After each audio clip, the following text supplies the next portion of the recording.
Hi there, I'm super excited about our special guest today, Curt Steinhorst. This is part 3 of a 3-part series, so hopefully you've had a chance to watch the other 2 videos as well.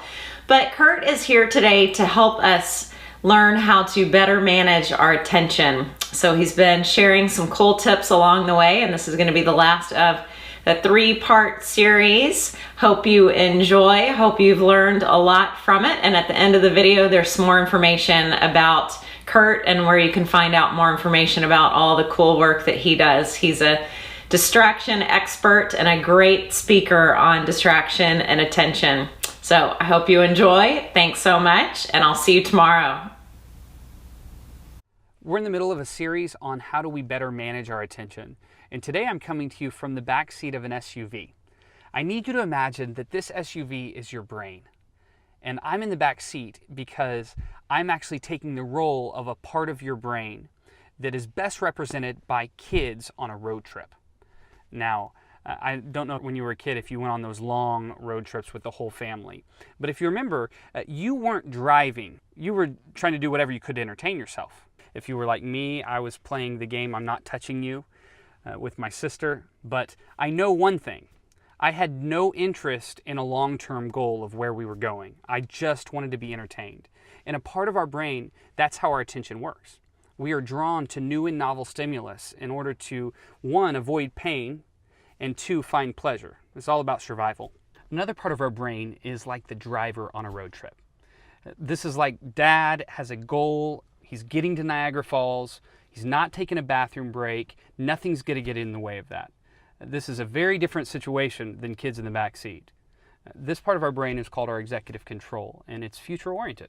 It's what allows us, despite the fact that we don't get any particular pleasure at the moment, to actually put together the 10-year plans, to do the proposal that we need to do. The problem here is how much control we give to the kids in the back seat.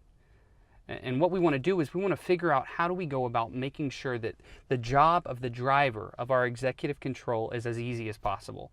The first one is that we never go on a road trip as the driver without a big cup of coffee, right?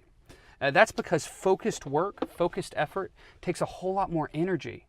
If you want to do your job well, that means you've got to manage your energy well. Get a good night's sleep. Eat a healthy breakfast. Stay in shape. These are real practical, but they're the things that will help you to be able to better manage your attention. But energy is not the only place. It doesn't matter how much coffee you have. If dad starts the road trip at 5 o'clock rush hour with it hailing and the kids screaming in the back and Siri's yelling about needing to U-turn, not going to happen. That trip's going to take a long time.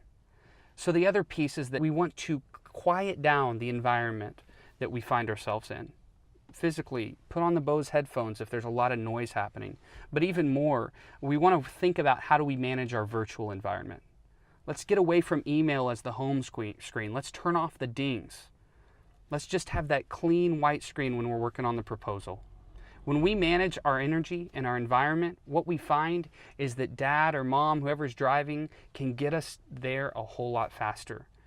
And remember, what we put our attention on is who we are becoming. So let's make sure that we're actually actively making those decisions and giving ourselves the best shot to do it. I'm with you in this journey. If you have any questions, thoughts, feedback, tweet at me at Curt Steinhorst. And in the meantime, thank you for your attention.